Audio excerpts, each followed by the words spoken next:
स्वागत है सोच से शिखर तक में, जहां हम आपकी सोच को शिखर तक पहुंचाने की प्रेरणा देते हैं। हमारी सोच ही हमारी मंजिल तय करती है।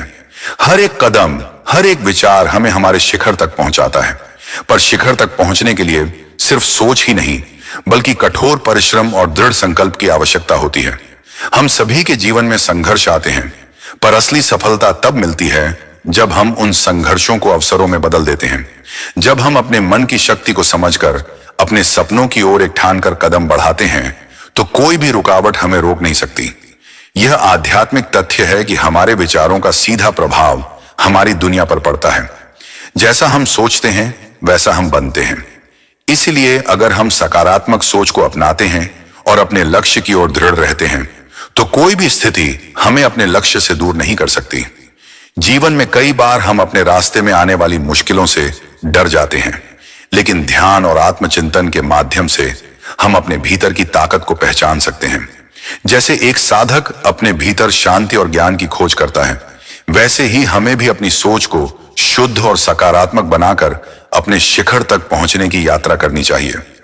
सफलता एक यात्रा है, न कि मंजिल। जब आप अपने मार्ग पर लगातार चलते रहेंगे, आपकी सोच को सही दिशा मिलेगी और एक दिन आप अपने शिखर तक पहुंचेंगे। याद रखें, आपकी सफलता आपके भीतर की सोच और आत्मविश्वास पर निर्भर करती है। इस संसार में जो कुछ भी होता है वह पहले मन में होता है। मनुष्य का मन ही उसका सबसे बड़ा शिक्षक और मार्गदर्शक है। जब तक हम अपने मन को नियंत्रित नहीं करते, तब तक हम सही दिशा में नहीं बढ़ सकते। आपका शिखर इंतजार कर रहा है। क्या आप तैयार हैं? तो आइए हम साथ मिलकर अपनी सोच को शिखर तक पहुंचाते हैं। इस यात्रा में हमें अपने भीतर के असल उद्देश्य को पहचानना है और उसे पाने के लिए निरंतर प्रयास करना है। हम में से अधिकांश लोग जीवन भर उसी पहचान को लेकर जीते हैं जो हमें समाज, परिवार और हमारी मानसिकता ने दी है। हम सोचते हैं कि जो हम हैं वही असली हम हैं। हमारा नाम, हमारा रूप, हमारी स्थिति, हमारी पहचान, हमारी कड़ी मेहनत, हमारी सफलता या विफलता। लेकिन अगर हम गहरे से सोचें तो हमें यह समझना होगा कि यह सब कुछ महज एक भ्रम है जो हमारे अहंकार द्वारा रचा गया है। हम जिन मान्यताओं और विचारों को सच मानते हैं, वे दरअसल हमारे व्यक्तिगत अनुभवों, समाज की धारणा और परिवार की अपेक्षाओं से आते हैं। हम जो सोचते हैं वह हमें बाहरी दुनिया से मिलता है, लेकिन क्या यह वही सच्चाई है जो हम हैं? नहीं, यह केवल हमारे मन का भ्रम है। हम जो अपने बारे में मानते हैं वह किसी किताब, किसी धार्मिक ग्रंथ, किसी गुरु या फिर हमारे समाज और परिवार की सीमित सोच से आया है। ये सब बाहरी विचार हैं जो हमें यह महसूस कराते हैं कि यही हम हैं। हम जिस जीवन के बारे में सोचते हैं वह दूसरों के बनाए हुए ढांचे के अनुसार चलता है। हम मानते हैं कि हमारे पास एक नाम है, एक व्यक्तित्व है, एक काम है, एक भूमिका है और हमारे आसपास कुछ रिश्ते हैं। हम इनसे अपनी पहचान जोड़ते हैं और यही सोचते हैं कि यही हमारी असली पहचान है। परिवार हमें बताता है कि हम कौन हैं, समाज हमें बताता है कि हमें कैसे जीना चाहिए और किताबें हमें यह सिखाती हैं कि क्या सही है और क्या गलत। हम बिना यह समझे, बिना विचार किए इन सभी विचारों को अपनी असली पहचान मान लेते हैं। लेकिन क्या आपने कभी सोचा है कि क्या यह सब कुछ सच में हम हैं? हमारे भीतर एक और भी गहरी पहचान है जो इन बाहरी विचारों और पहचान से परे है। हम जिस अहंकार को मैं समझते हैं वह दरअसल एक आर्टिफिशियल निर्माण है, एक पहचान जो हमने बाहरी दुनिया से ली है। परंतु जो हम सच में हैं वह इससे कहीं परे है। हमारा असली स्वरूप उस अदृश्य आत्मा का है जो जन्म और मृत्यु से परे है। यह आत्मा शाश्वत है, न इसका कोई प्रारंभ है न कोई अंत। हमारे अहंकार को नियंत्रित करने वाले तत्वों में समाज की धारणा, परिवार की उम्मीदें और हमारे अतीत के अनुभव शामिल हैं। ये सभी हमें बताते हैं कि हम कौन हैं और हमें क्या करना चाहिए। समाज हमें यह सिखाता है कि हम अपने काम और रिश्तों के माध्यम से अपने अस्तित्व को प्रमाणित करें, लेकिन असल में हम नहीं जानते कि हम केवल एक शरीर, एक नाम और एक काम से कहीं अधिक हैं। हमें यह समझने की आवश्यकता है कि हमारे भीतर जो वास्तविक मैं है वह इन सभी बाहरी चीजों से परे है। हम उस शुद्ध चेतना का रूप हैं जो इस शरीर और इस मानसिकता से स्वतंत्र है। जब हम अपने अहंकार को पहचानते हैं और इसे छोड़ने की कोशिश करते हैं, तभी हम अपने असली स्वभाव को महसूस कर पाते हैं। हमें यह समझना होगा कि हम जिस मैं को जानते हैं वह केवल एक छाया है जो बाहरी प्रभावों द्वारा आकारित हुई है। यह छाया हमें भ्रमित करती है, लेकिन जब हम अपने भीतर जाकर खुद से सच्चाई पूछते हैं तो हमें यह एहसास होता है कि हम असल में कुछ और हैं। हम न तो सिर्फ एक शरीर हैं, न एक नाम, न एक काम, और न ही हम इस दुनिया की सीमित मान्यताओं और परंपराओं से बंधे हैं। हम उस निराकार आत्मा का हिस्सा हैं जो दुनिया की हर चीज में व्याप्त है। जब हम अपनी असली पहचान को जानने का प्रयास करते हैं तो हम पाते हैं कि हम सभी के भीतर एक दिव्य तत्व है जो हमें एक दूसरे से जोड़ता है। हम सब एक ही परम चेतना के अंश हैं। यह सत्य जानने के बाद हम जो सोचते हैं, जो महसूस करते हैं और जो हम करते हैं, उस सब में गहरी शांति और समझ आ जाती है। इसलिए हमें यह समझने की आवश्यकता है कि जो हम अभी तक खुद को मानते आए हैं वह सिर्फ एक बाहरी पहचान है जो हमारी वास्तविकता से परे है। हम जिस मैं को समझते हैं वह अहंकार है जो हमें हमारे असली स्वरूप से दूर करता है। जैसे ही हम इस झूठे मैं से बाहर आते हैं, हम अपनी आत्मा का अनुभव करने लगते हैं और तभी हम अपनी असली पहचान और उद्देश्य को समझ पाते हैं। सच्चाई यही है कि हम जो सोचते हैं वही हम नहीं हैं। जो हम हैं वह हमारे भीतर छिपा हुआ है और इसे पहचानने के लिए हमें खुद से परे देखना होगा। जब हम इस सत्य को समझते हैं तो हम केवल अपने वास्तविक उद्देश्य की ओर बढ़ते हैं, बल्कि हम जीवन के वास्तविक आनंद और शांति का अनुभव करते हैं। हमारी यात्रा का उद्देश्य यही है कि हम अपने अहंकार से मुक्त होकर अपनी आत्मा की आवाज सुने और अपने असली स्वरूप को पहचानें। यही जीवन का सत्य है और यही हमारे असली उद्देश्य की ओर मार्गदर्शन करता है। अब सवाल यह उठता है कि इस नकली मैं को जाने कैसे।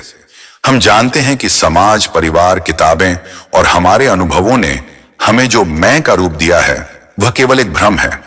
लेकिन इस भ्रम को पहचानने और खत्म करने का रास्ता क्या है? सभी संतों ने यही कहा है, खुद को जानो। लेकिन यह सवाल अभी भी मौजूद है कि खुद को जानने का तरीका क्या है और नकली मैं को समाप्त करने के बाद क्या होगा। सबसे पहले हमें यह समझना होगा कि खुद को जानना का मतलब केवल मानसिक या भौतिक ज्ञान नहीं है। खुद को जानने का मतलब है अपनी वास्तविकता को पहचानना, वह वास्तविक स्वरूप जो हमारे भीतर है और जो इन सब बाहरी प्रभावों से परे है। हमारे भीतर जो आत्मा है वही असली मैं है। लेकिन इस आत्मा को जानने के लिए हमें अपनी मानसिक स्थिति और अहंकार को पार करना होगा, क्योंकि अहंकार ही हमें इस आत्मा से दूर रखता है। अहंकार से मुक्त होने के लिए हमें सबसे पहले यह समझना होगा कि हमारे विचार और भावनाएं केवल हमारे मन का हिस्सा हैं। हम जिन विचारों से खुद को पहचानते हैं वे केवल मानसिक निर्माण हैं। ये विचार हमें यह एहसास दिलाते हैं कि हम शरीर, नाम, काम या रिश्तों से जुड़े हैं। लेकिन जब हम इन विचारों को छोड़ते हैं तो हम महसूस करते हैं कि हम केवल एक शुद्ध चेतना है जो इन सब चीजों से स्वतंत्र है। संतों ने कहा है, जो तुम सोचते हो वही तुम बन जाते हो। ये विचार हमारी पहचान को आकार देते हैं और यह तभी संभव है जब हम अपने भीतर की वास्तविकता को जानने का प्रयास करें।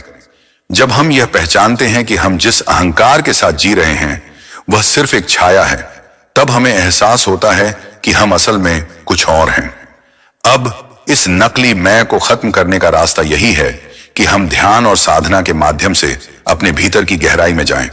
जब हम आत्मचिंतन और आत्मनिरीक्षण करते हैं तो हम पाते हैं कि हमारा असली स्वरूप उन विचारों और संवेदनाओं से परे है।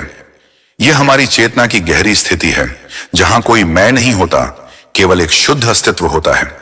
संतों ने ध्यान और साधना के माध्यम से आत्मज्ञान प्राप्त करने की बात की है। जब हम नियमित रूप से ध्यान करते हैं तो हम अपने भीतर की आवाज सुनने लगते हैं और हम अहंकार से परे उस दिव्य चेतना का अनुभव करते हैं जो हमारे भीतर है। ध्यान और साधना की प्रक्रिया हमें अपने मन को शांत करने, विचारों को नियंत्रित करने और हमारे भीतर की गहरी सच्चाई को महसूस करने में मदद करती है। यह सच्चाई हमें यह बताती है कि हम कभी जन्मे नहीं थे और न कभी मरेंगे। हम शाश्वत हैं और हमारा असली स्वरूप वही है जो पूरी दुनिया में फैला हुआ है।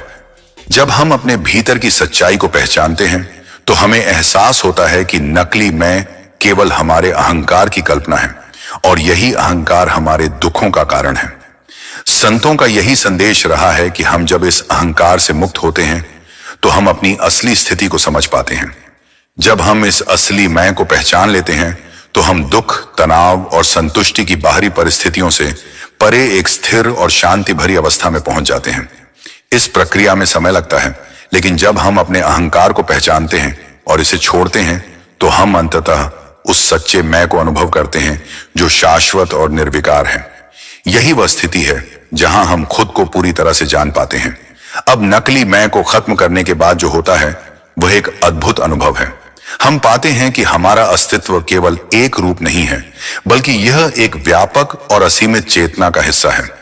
हम जो थे वह हमें अब केवल एक भुलावा सा लगता है और हम उस सच्चे रूप को महसूस करते हैं जो समय और स्थान से परे है। इस स्थिति में हम न केवल अपने जीवन के उद्देश्य को समझ पाते हैं, बल्कि हम इस जीवन में शांति और सुख का अनुभव भी करते हैं। यह सच है कि इस नकली मैं को जानने और इसे खत्म करने के बाद ही हम अपने असली मैं को पहचान पाते हैं। और जब हम अपने असली स्वरूप को पहचान लेते हैं तो हम पाते हैं कि हम जीवन के वास्तविक उद्देश्य में संलग्न हो जाते हैं। वह उद्देश्य जो केवल प्रेम, शांति और आत्मज्ञान की ओर अग्रसर करता है। इस यात्रा का सबसे महत्वपूर्ण हिस्सा यही है कि जब हम अहंकार से मुक्त होते हैं तो हम उस शुद्ध आत्मा के रूप में अनुभव करते हैं जो सभी जीवों में व्याप्त है। यही है आत्मज्ञान, यही है सच्ची मुक्ति और यही है जीवन का वास्तविक उद्देश्य। अब सवाल यह आता है कि आत्मज्ञान प्राप्त करने के लिए हमें क्या करना चाहिए। हम जानते हैं कि आत्मज्ञान पाने का मार्ग आसान नहीं है। यह कोई साधारण अभ्यास नहीं है, बल्कि एक गहरी आंतरिक यात्रा है जो हमें अपने भीतर की सच्चाई को पहचानने की दिशा में मार्गदर्शन करती है। तो हमें आत्मज्ञान के इस सफर पर चलने के लिए कौन सी प्रक्रिया अपनानी चाहिए? सबसे पहले हमें यह समझना होगा कि आत्मज्ञान किसी किताब से नहीं मिलता, न ही यह दूसरों से सीखा जा सकता है। आत्मज्ञान केवल अपने भीतर की खोज से आता है। इसका मतलब यह नहीं है कि हमें पूरी दुनिया से अलग हो जाना चाहिए, बल्कि इसका मतलब है कि हमें अपने अंदर के शोर और बाहरी प्रभावों से खुद को अलग करके अपनी शुद्धता को पहचानने की आवश्यकता है। आध्यात्मिक यात्रा की शुरुआत सबसे पहले अपनी सोच और मान्यताओं को चुनौती देने से होती है। हमें यह देखना होगा कि हमारी जो पहचान है वह केवल एक मानसिक निर्माण है। हमारे भीतर जो शुद्ध चेतना है वह हमारे विचारों, इच्छाओं और अहंकार से परे है। इसलिए हमें अपनी मानसिकता को बदलने की आवश्यकता है और इसके लिए हमें कुछ प्रमुख कदम उठाने होंगे। पहला कदम है ध्यान। ध्यान एक ऐसी साधना है जो हमें अपने भीतर की गहराई में जाने का अवसर देती है। जब हम ध्यान करते हैं तो हम अपने विचारों और भावनाओं से परे उस शुद्ध स्थिति में पहुंचते हैं जहां केवल चेतना होती है। इस स्थिति में हम अपने असली स्वरूप को महसूस कर सकते हैं। ध्यान से हम अपने मन को शांत करते हैं और अपने आत्मज्ञान को प्राप्त करने के मार्ग पर अग्रसर होते हैं। दूसरा कदम है आत्मनिरीक्षण। हमें अपने जीवन के हर पहलू का विश्लेषण करना चाहिए। हम जिन विचारों, भावनाओं और प्रतिक्रियाओं को अनुभव करते हैं उन्हें पहचानना और समझना चाहिए। क्या ये विचार हमें हमारे असली स्वरूप से जोड़ते हैं या फिर वे हमें भ्रमित कर रहे हैं? आत्मनिरीक्षण हमें यह समझने में मदद करता है कि हम कौन हैं और हमारे जीवन का उद्देश्य क्या है। तीसरा कदम है अपनी इच्छाओं और आंतरिक इच्छाओं को नियंत्रित करना। हम जितना अधिक बाहरी दुनिया की इच्छाओं और भौतिक सुखों में खो जाते हैं, उतना ही हम अपने असली स्वरूप से दूर होते जाते हैं। आत्मज्ञान प्राप्त करने के लिए हमें अपनी इच्छाओं पर काबू पाना और अपने भीतर की शांति को अनुभव करना आवश्यक है। चौथा कदम है विनम्रता और सेवा। आत्मज्ञान की दिशा में एक महत्वपूर्ण कदम है अपने अहंकार को छोड़ना। जब हम अपने अहंकार को छोड़कर दूसरों की सेवा करते हैं तो हम अपने असली स्वरूप की ओर बढ़ते हैं। सेवा का कार्य हमें यह समझने में मदद करता है कि हम केवल अपने लिए नहीं बल्कि पूरी दुनिया के लिए हैं। यही शुद्ध प्रेम है जो आत्मज्ञान की ओर अग्रसर करता है। पांचवां कदम है संतों और गुरुओं से मार्गदर्शन प्राप्त करना। जो लोग आत्मज्ञान की ओर अग्रसर हो चुके हैं उनसे सीखना और उनके अनुभवों को समझना महत्वपूर्ण है। संतों और गुरुओं की शिक्षा हमें सही मार्ग पर चलने का बल देती है। उनका अनुभव और आशीर्वाद हमारे जीवन को सही दिशा में अग्रसर करता है। आध्यात्मिक साधना में नियमितता और धैर्य का भी महत्वपूर्ण स्थान है। आत्मज्ञान एक यात्रा है जो समय लेती है। इसमें कोई त्वरित समाधान नहीं है। हमें इस मार्ग पर चलते रहना है, चाहे कितनी भी कठिनाइयां आएं। हमें यह याद रखना चाहिए कि आत्मज्ञान अंतर्निहित है और हमें उसे केवल महसूस करने की आवश्यकता है। इन सभी साधनाओं के माध्यम से हम अपने भीतर की गहरी सच्चाई को जान सकते हैं। हम यह समझ सकते हैं कि हम जो कुछ भी सोचते और अनुभव करते हैं वह केवल एक बाहरी आभास है। असल में हम शुद्ध चेतना है जो समय और स्थान से परे है। जब हम अपने अहंकार और मानसिक भ्रम से मुक्त हो जाते हैं तो हम अपने असली स्वरूप को पहचानते हैं। इस यात्रा में सबसे बड़ी चुनौती यह है कि हमें अपने भीतर के अहंकार और भ्रम को पहचानने और उससे मुक्त होने की आवश्यकता होती है। लेकिन जैसे जैसे हम ध्यान, साधना, आत्मनिरीक्षण और सेवा के मार्ग पर आगे बढ़ते हैं, हम धीरे धीरे अपने असली स्वरूप के करीब पहुंचते हैं और एक दिन हम उस शुद्ध चेतना का अनुभव करते हैं जो हम हैं, और यही है आत्मज्ञान।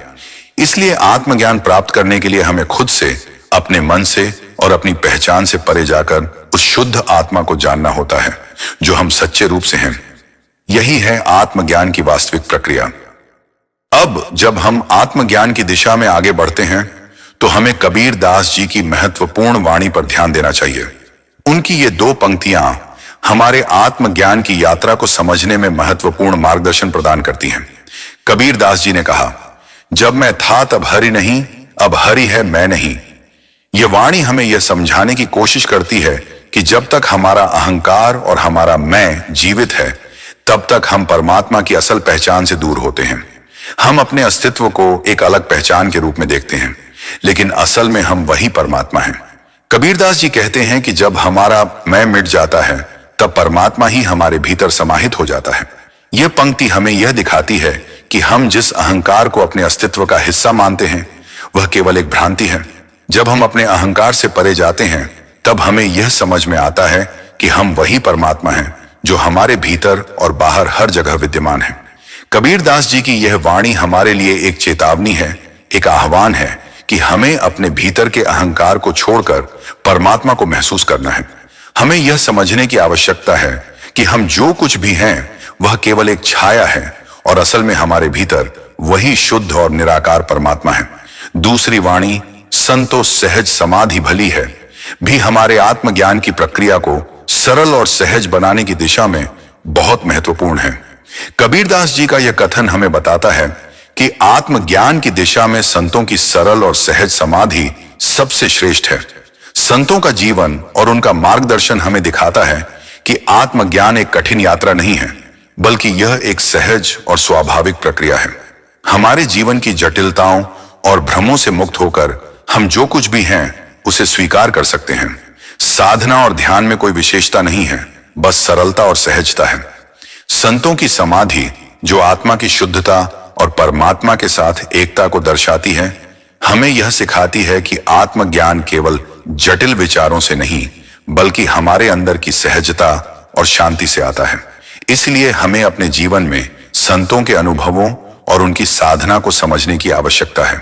संतों की सहज समाधि यह दिखाती है कि आत्मज्ञान का मार्ग सरल और सहज हो सकता है यदि हम अपनी मानसिकता और अहंकार से मुक्त हो जाएं।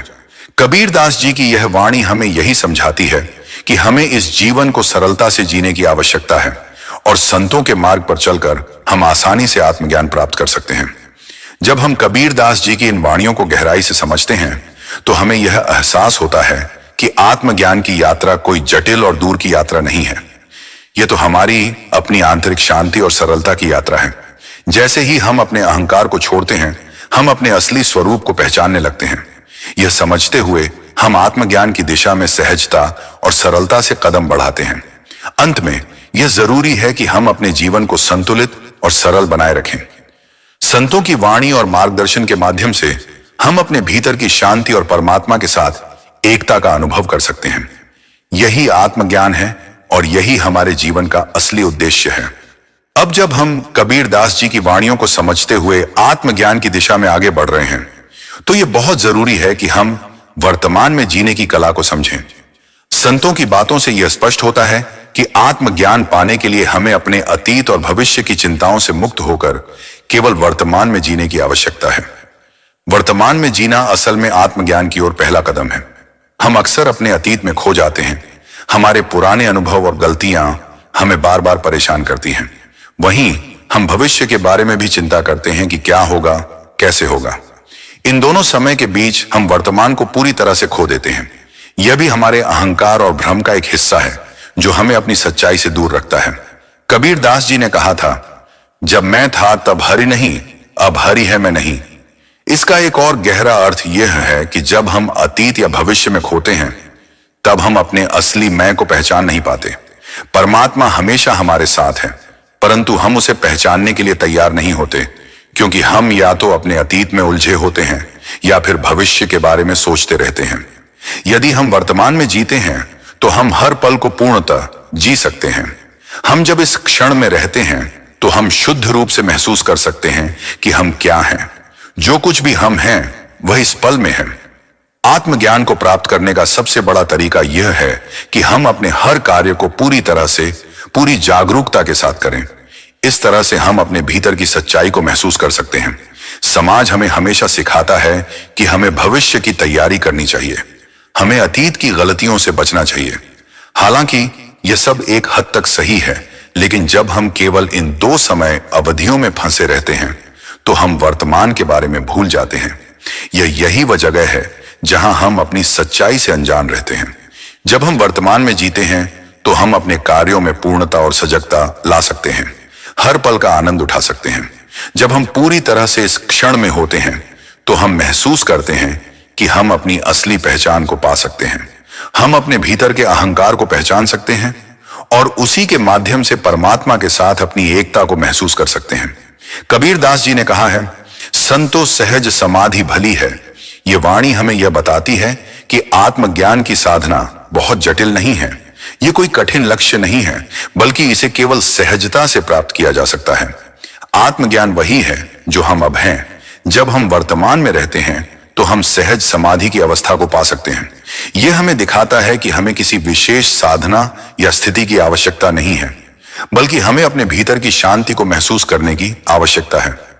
आध्यात्मिक साधना के लिए हमें किसी दूर के स्थान पर जाने की आवश्यकता नहीं है, ना ही हमें किसी विशेष समय का इंतजार करना है। आत्मज्ञान के लिए हमें बस इस पल में उपस्थित रहना है। हम जितने अधिक वर्तमान में जीते हैं, उतने ही अधिक हम अपने असली स्वरूप को पहचान सकते हैं। यही कारण है कि संतों ने हमेशा वर्तमान में जीने की बात की है। तो आत्मज्ञान की दिशा में अब यह हमारी जिम्मेदारी बनती है कि हम अपने विचारों, भावनाओं और इच्छाओं से परे इस क्षण को पूरी तरह से अपनाएं। जब हम वर्तमान में जीते हैं तो हम अपने भीतर की सच्चाई को पहचान सकते हैं और हम अपने जीवन को शांति और संतुलन के साथ जी सकते हैं। यही है आत्मज्ञान की राह। अब जब हम वर्तमान में जीने की महत्ता को समझ रहे हैं तो ओशो जी के विचार भी इस संदर्भ में बहुत महत्वपूर्ण हैं। ओशो ने जीवन के हर पहलू को गहराई से समझा और उन्होंने इस बात पर जोर दिया कि आत्मज्ञान और शांति प्राप्त करने के लिए सबसे महत्वपूर्ण बात यह है कि हम अपने हर क्षण को पूरी तरह से जिएं।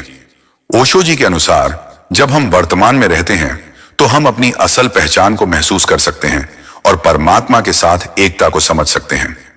ओशो जी का कहना था, जो बीत गया वह केवल एक सपना था और जो आने वाला है वह सिर्फ एक कल्पना है। यह वाक्य हमें यह समझाने की कोशिश करता है कि अतीत और भविष्य केवल हमारे मन की रचनाएं हैं। जो कुछ भी वास्तविक है वह केवल वर्तमान है।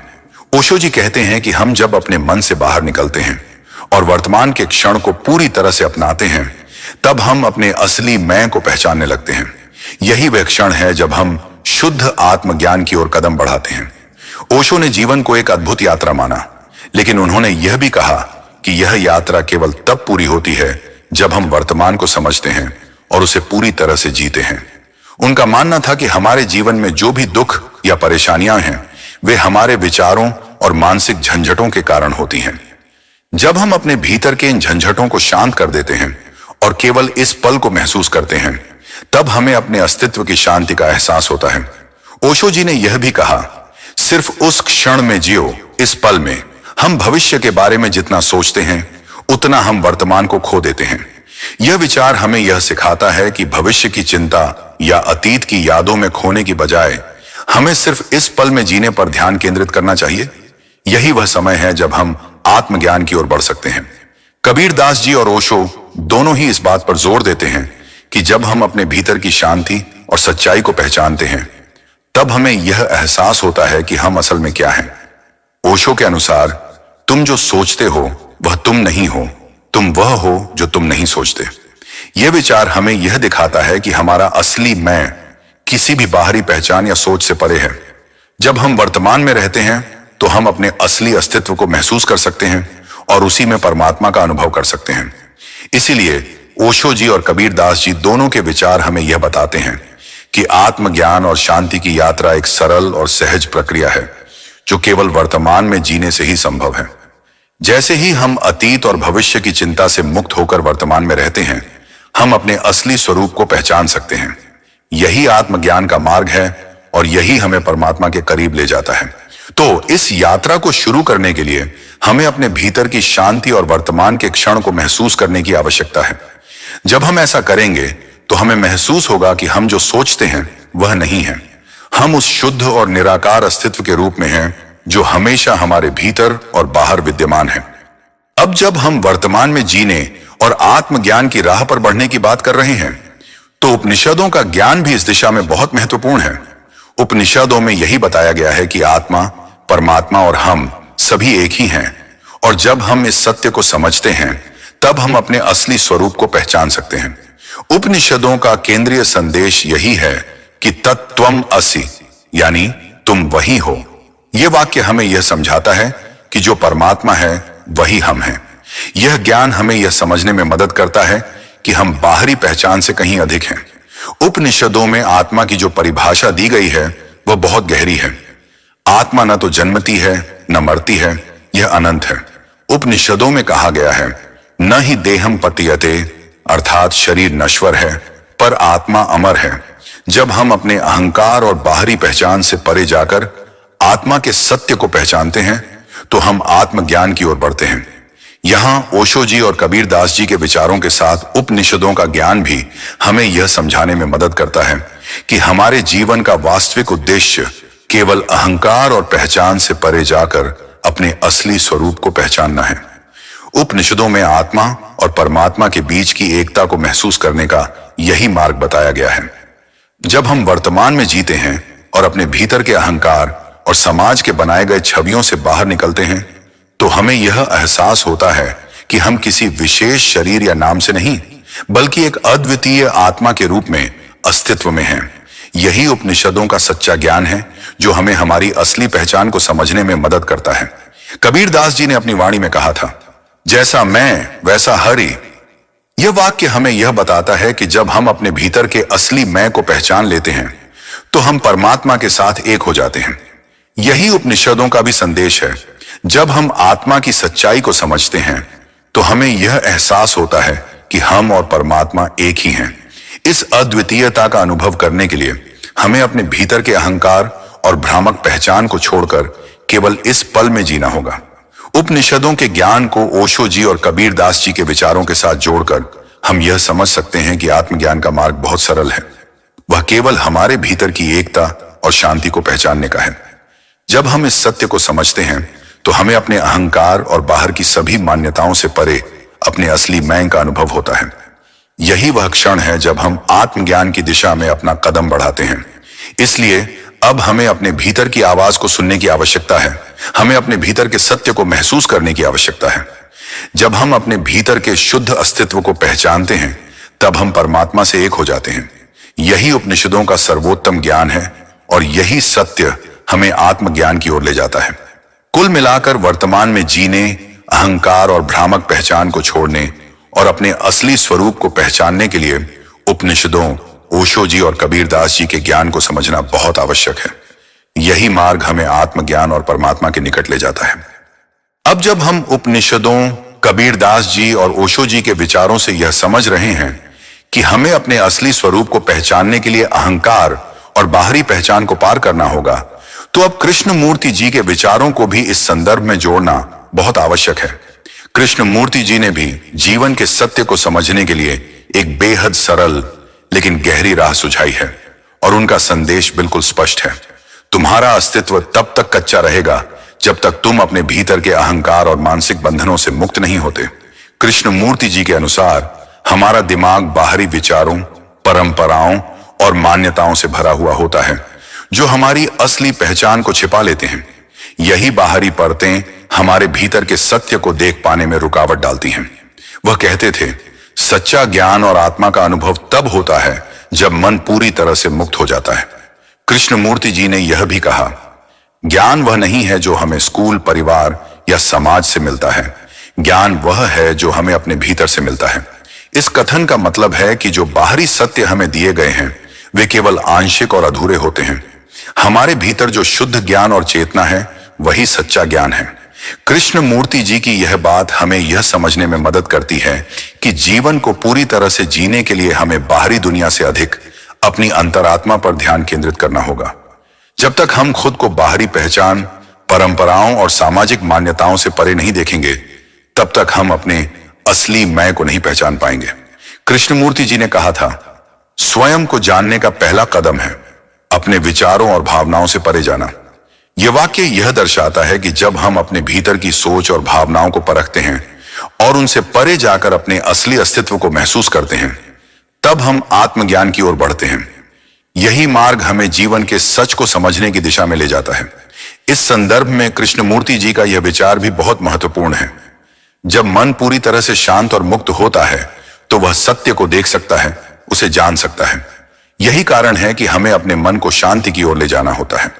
जब हमारा मन अव्यक्त विचारों और चिंता से मुक्त होता है, तब हम आत्मा के शुद्ध रूप को अनुभव कर सकते हैं। यही वह मार्ग है जिसे हम उपनिषदों, ओशो जी, कबीरदास जी और कृष्णमूर्ति जी के विचारों को जोड़कर समझ सकते हैं। सभी ने हमें यह बताया है कि आत्मज्ञान का मार्ग बाहरी पहचान और अहंकार से मुक्त होकर वर्तमान के क्षण में जीने और अपनी अंतरात्मा की शांति को महसूस करने में है। कृष्णमूर्ति जी के अनुसार जब हम सोचते हैं तो हम संसार के भ्रम में खो जाते हैं, लेकिन जब हम खुद को पूरी तरह से अनुभव करते हैं तो हम सत्य को जान सकते हैं। यही सत्य है जिसे हम सबको पहचानना है। यही वह क्षण है जब हम अपने वास्तविक अस्तित्व को महसूस करते हैं और आत्मज्ञान की ओर कदम बढ़ाते हैं। इसलिए अब हमें अपने मन की शांति, वर्तमान में जीने की कला और अपने भीतर के सत्य को समझने की आवश्यकता है। जब हम कृष्णमूर्ति जी के इस गहरे ज्ञान को अपने जीवन में अपनाते हैं तो हमें खुद को समझने और परमात्मा से एक होने का अनुभव होता है। यही आत्मज्ञान का सच्चा मार्ग है।